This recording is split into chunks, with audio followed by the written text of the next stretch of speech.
Real estate is one of the simplest ways to build long-term wealth, and one of the easiest ways to get wrecked if you don't know what you're doing.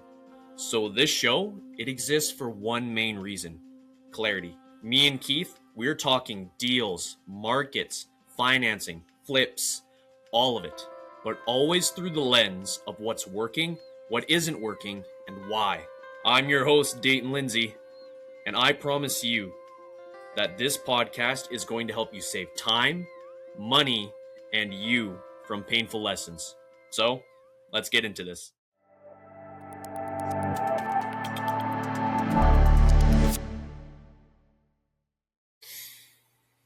Hello, Keith. Welcome back to the show. Welcome. Thanks. Awesome. So, I'm going to start things off with another question. Surprise, surprise. Surprise. So, would have never guessed. Surprise. No, never. So, my question is to you: when should an investor walk away from a deal? What are some aspects that are either red flags or that are just precursors to an unfortunate ending if you continue to go? Like, what's a bad omen? Cool. Immediately, there's two right answers, and every answer that anybody ever says that's other than these two answers is wrong. So the two right answers are: number one, when the deal loses money, walk away from it. It's a bad deal. Number two is, if the seller is a headache on the front end, they're going to be a nightmare on the back end.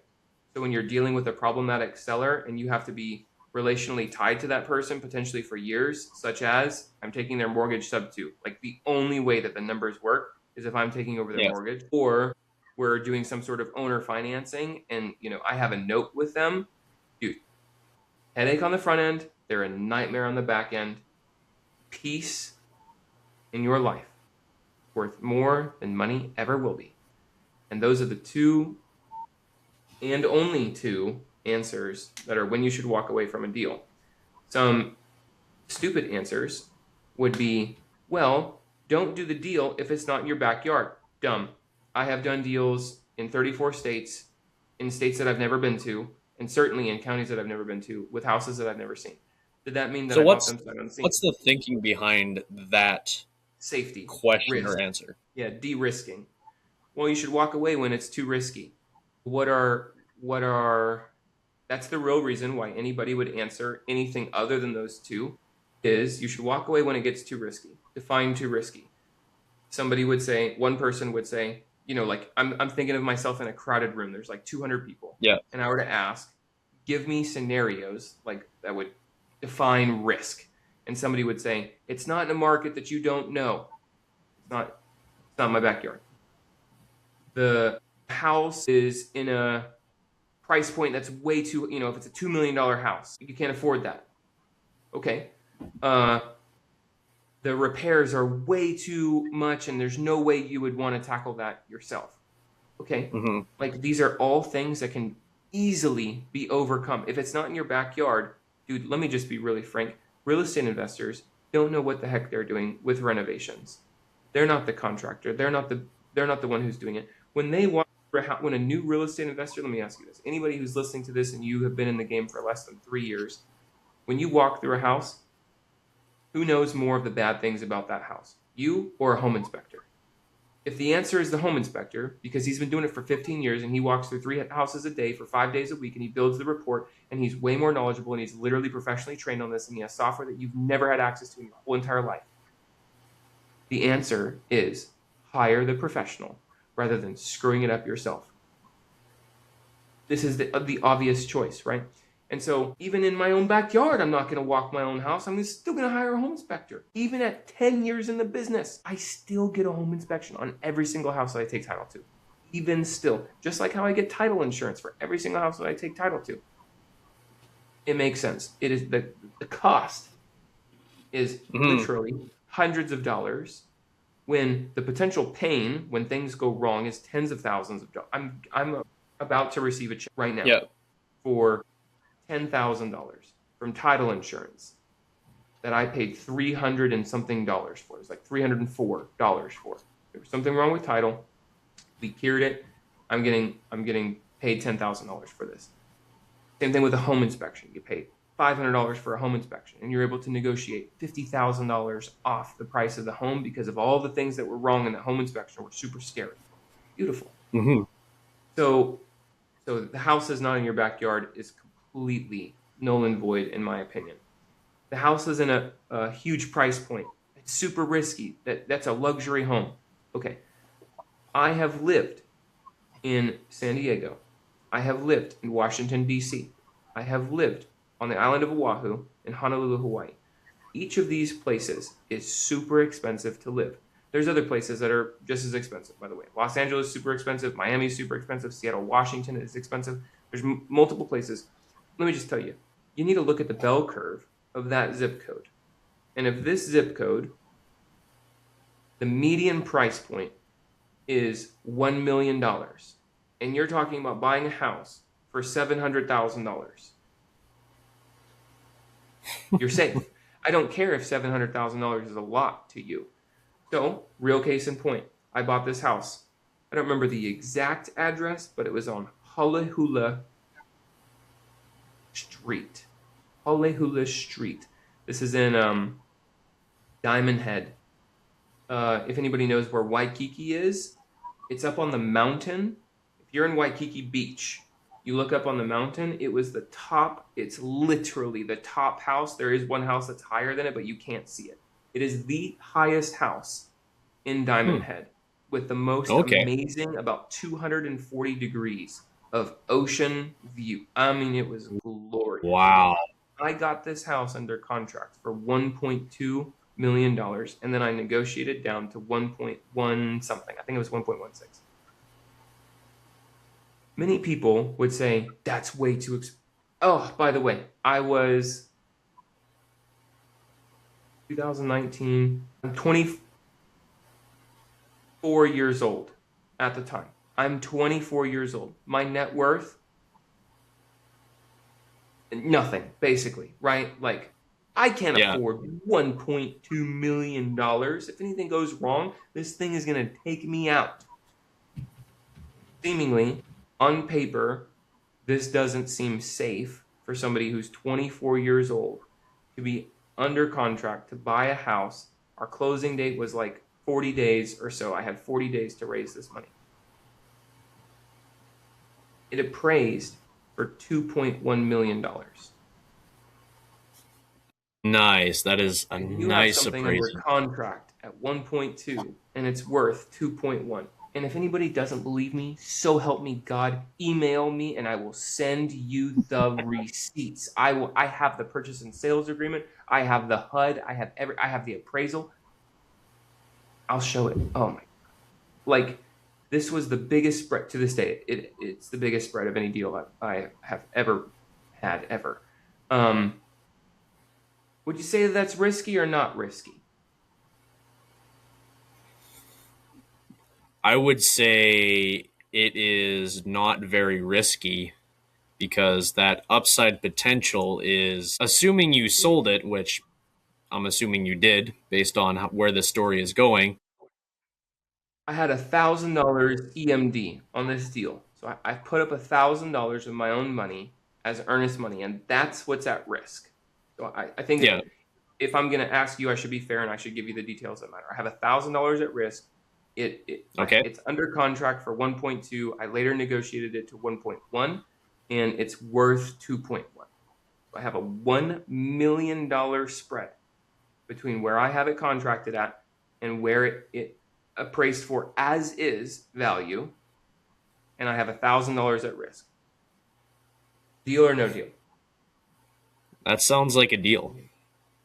There's no risk whatsoever. I will play with $1,000 when there's $1 million spread any day of the week and twice on Tuesdays. Like, I'm so stoked with this. It's not risky. You need to look at what is the median sales price point of the house.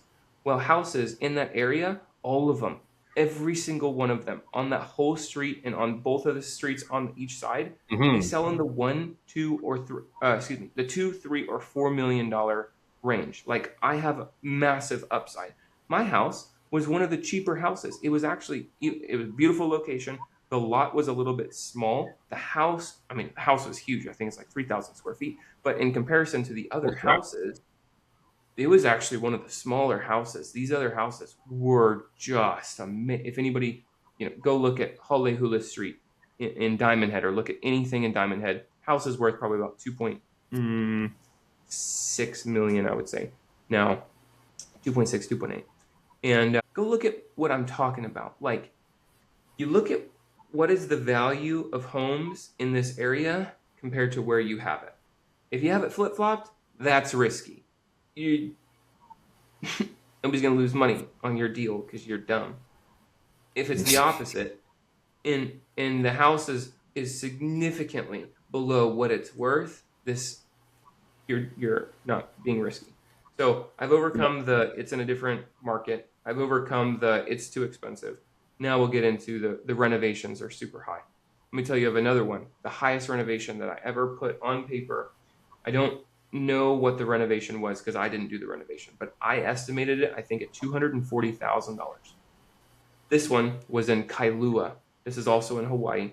Kailua is where, if anybody knows where Kaneohe Bay Marine Corps Base is, you go out never eat shredded wheat. You go out the west entrance, I think, Mike. Never eat shredded. The southeast, terrible with directions. The southeast in Kailua, you go out the back gate, and it was the 2nd Street. You hang a left, and you go all the way around the crook until you're on the ocean. It was actually, it wasn't beachfront, it was oceanfront, meaning you don't have a beach, you walk out to rocks. But still, glorious view. So good. This house was beautiful. This house needed $240,000 of repairs. It had mold everywhere, and it was a huge house, 4,000 square feet, just massive, beautiful home, worth about $2 million. Probably as it sits in that location, they were selling pretty regularly between $2.5 to $3 million. Even with the mold. Even with this huge renovation, people were willing to pay. If we were to go back and look at public records, I think it sold for 2.1. Here's the thing. I was not going to do that renovation. At the time, the largest renovation that I had done was $44,000. Nonetheless, I still put that property under contract. Why? Why in the world would you put a property under contract if you know for a fact that the renovation is far more than what your ability to renovate a house is? Easy. You wholesale it to somebody who does have the ability. I don't care. I can't do it. That doesn't mean that it can't be done. He's way more positioned. The dude that it sold to is a general contractor. He owns the business. He is a real estate investor. You think he knows how to renovate a house or two? You also think he has cheaper costs, and it didn't cost him $240,000. It was an amazing deal for him. So the point is, even if you don't want the house, even if you don't want the deal, and this goes for anything, by the way, not just the renovation, but I don't want to hold it as a rental. Like let's say it's only good as a rental. Or let's say that it's only good as a fix and flipper. It's only good as a whatever it is.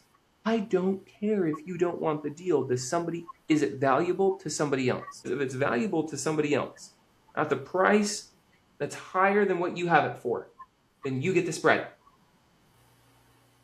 If you have it under, let's just use super easy numbers. Let's say I have it under contract for 80 and somebody would buy it for 100 and it needs let's just go crazy numbers. Let's say it needs $300,000 of renovation, but somebody's willing to buy it for 100. Do you have to do the $300,000 of renovation? Nope. You simply sign on the dotted line, collect your $20,000 check, and you walk out of the talk. Quick aside, if you're getting value out of this, make sure to hit the like, subscribe, and drop a comment down below with what you want Keith and me to cover next. It helps the channel out a lot, and it tells us what you want to learn about. Anyways, back to the video. The only time that you should ever back out of a deal, not because it's not in your market, it's not because it's in a high price point, it's not because you can't do the deal, it's only because the seller is being a pain in the butt, or you've analyzed the deal every which way till Monday, and you cannot make it a deal. It loses money no matter what your entrance strategy is. You've looked at it, cash and hard money and private money, and a DSCR loan, or I'm taking it subject to the seller's underlying mortgage, or they're providing me owner financing, or I'm getting a hybrid of both. And I've looked at it as a wholesale, I've looked at it as a wholesale, I've looked at it as a retail, a wrap, a rental, a lease option, a novation. I have just cut this thing up in every direction. Everything's negative. Easy. Yeah. Walk away. That's when you should walk away. That's it. Nice. Very well said. On the topic of renovations that we were just talking about, what would be the biggest red flags for an inspection for you to say, like, you got the call from your home inspector and he rings you up, Keith, I have this problem, I have this problem, and I have this problem with the property. What are the red flags that for you would be a no-go? Or there's none. There's none that are a no-go. Really? Because you ask yourself this: if they gave me the house for free, would I be willing to do it? Would I, like, there's no excuse, bro. Like, put on your big boy pants and learn how to renovate a house. Or put on your big boy pants and sell it to somebody who knows how to renovate the house. But what are the red flags? There certainly are red flags. And what are red flags to me are universal red flags to everybody. Because let's define a red flag. Red flag doesn't mean I'm out of the deal. Red flag just means it's going to be expensive to fix. Okay. Well, that's a good definition, because when we say red flags, a lot of people will most likely think of a dating red flag where it's like, nope, I can't do that. So that's a very good change in definition for the real estate niche. But continue, please. You bring up a really good point. I haven't thought of that analogy, but let's run with it. A red flag, if you think about this, like, let's define things really quick. When you think about dating and a red flag, what's the reason why you're leaving the relationship?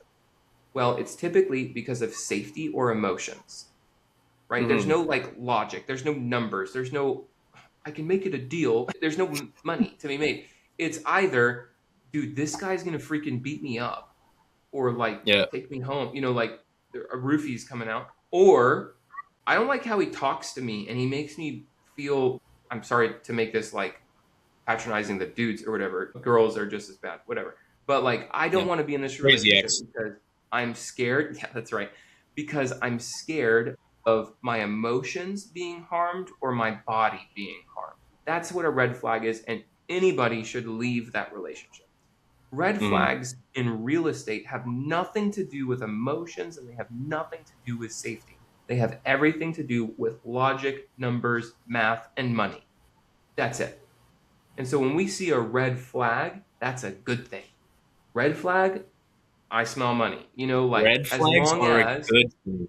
Okay. Yeah, because it's a problem that nobody else will fix, that nobody else can fix. They don't have either. They don't have the knowledge, or they don't have the money to fix it. I have both. Therefore, red flags are a good thing. Now, what are some when I'm looking at a home inspection, red flags just mean this is a costly item. And so I call these system failures. Nobody else calls it a system failures. This is kind of a marine thing. But system failures is, let's start at the top, roof, go to the bottom, structural. So if the roof fails, what happens? It starts to rain inside, and we don't like it when it rains inside. It should only rain outside. The bottom is the foundation fails. What happens when the foundation fails? The house turns to two houses and typically crushes whoever's in the middle. We don't like when houses fall down on us. There's some other system failures, like electrical and plumbing. Those are kind of the big ones. The only other one that's kind of a system failure would be air or water. Meaning, like, this isn't really a system failure, but it's still really costly. If I'm in Louisiana and a window is busted, that's actually a serious red flag, because it's so moist that given just a couple of weeks, there will be mold over every single wall, and that is super expensive to fix if you fix it with ServPro, which is the right way. If you another easy one would be like I kicked out a tenant today, and right before this call, I had to kick out a tenant, and we switched over the utilities because this house is in Syracuse, New York. And right now the temperature of Syracuse, New York is like easily in the 1 digits. It might even be negative. I don't really know. It's freezing like today's date. And the last thing that I want is for them to shut off the electricity. And guess what? The tenant did. The tenant called and told them, I need you to shut off the electricity on the 4th. Today's the 27th. So I don't know why. I have no idea why she chose the 4th. I don't know why she felt like it was her job to call and say, turn off the utilities. She doesn't know. It should be a transfer of utilities, because the moment that that heat goes out, all my pipes in the house burst. And now we're talking about like a $20,000 fix, because it's not just fixing the pipe. What about all the water damage that just caused? The cabinets are going to, it's going to be raining from the ceiling, not just on the first floor, but also into the basement. Huge. Drywall has to be fixed. I mean, it's a mess. You have to fix your flooring. So that we're talking $20,000, $30,000, $40,000 of renovation if the pipes burst. So plumbing is a system failure. Electric is a system failure, because when something goes bad with electricity, and to smell some smoke and things get hot really fast. We don't like that. We don't like it when it rains inside, therefore roofing is a system failure. We don't like it when houses slip and slide. We're going to leave that to the kids at the park. So we want to make sure that there's no foundational system failures. And there's some not really system failures, but whenever a window is broken and we're in an environment where that can cause, like, let's talk about another thing. There's a window broken. It's not in Louisiana. Instead, it's in the ghetto. Maybe nobody's picking up what I'm putting down, but you're going to come in and not only are your appliances gone, but for whatever reason, your walls are all messed up. Why do I have holes in all my walls? Well, it's because you have copper wiring, and that copper can be sold for a lot of money. Somebody vandalized your house, they stole your appliances, they ripped out all the copper, and they sold it, or melted it or something, and made $5,000 off you. So that's can be a costly expense as well, whenever there's air or water moisture coming in from the windows or people coming in. Typically a bad thing. That's a really good takeaway, especially someone that's never been in real estate, is that the biggest red flags when it comes to real estate investing is actually potentially the biggest green flag you could have, because assuming renovation costs don't cost you your entire budget, it could be a really good. It should never cost you your whole budget, because that's why you should go back to the seller and renegotiate a lower sales price point, because now I have reason to say I need to get a better deal, because I thought the renovate, based on what you told me, you just painted the house. It's, you just redid the kitchen 3 years ago. House should be in pretty good condition. Yeah. But now come to find out, the roof has been leaking. I have to replace, 5 of the windows because somebody threw rocks in there, and there's no appliances because somebody's already broken in and vandalized the house. Okay. Totally fine. I don't mind. I buy houses in all conditions, so this doesn't scare me. I'm amply prepared to pay for this. However, this isn't the condition that you told me the house was in. Therefore, we need to have a discussion, because what I'm going to ask for is a dollar for dollar reduction between what I thought the purchase price was going to be because of the renovation. Well, now the renovation's not $15,000; it's $45,000. The difference is $30,000. I'm going to ask for a $30,000. I don't need to make more money because of this, but you didn't represent the house in its current condition. There are things that you didn't tell me about, and I found out about it. Therefore, we need to have a discussion. And I'm going to request a dollar for dollar reduction, or I'm out. That is an awesome thing to take away, especially with negotiations too. I know we covered negotiations in the last episode that we recorded, but that's a good add-on to what we were talking about in the last episode, that when it comes to renovations, obviously no one wants to pay more than they have to. Even that goes for buyers and investors, as long as there's profitability for the investors. So yeah, that's a really good takeaway for anyone watching. But We've reached our time limit, Keith. You've been awesome. Thanks, man. So have you. Good questions. Thank you. I appreciate that. And to everyone who's watching, take care, and we will see you on the next one. All right. Have a good one. Bye.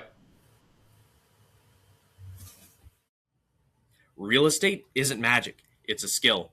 And the people who win long term are the ones that keep stacking the reps. That means learning, analyzing, staying patient, and making good decisions. If you want to keep building that skill with us, make sure to subscribe and send this to someone who needs to hear it, because I know you know someone that needs to. Anyways, that's all for today. Take care.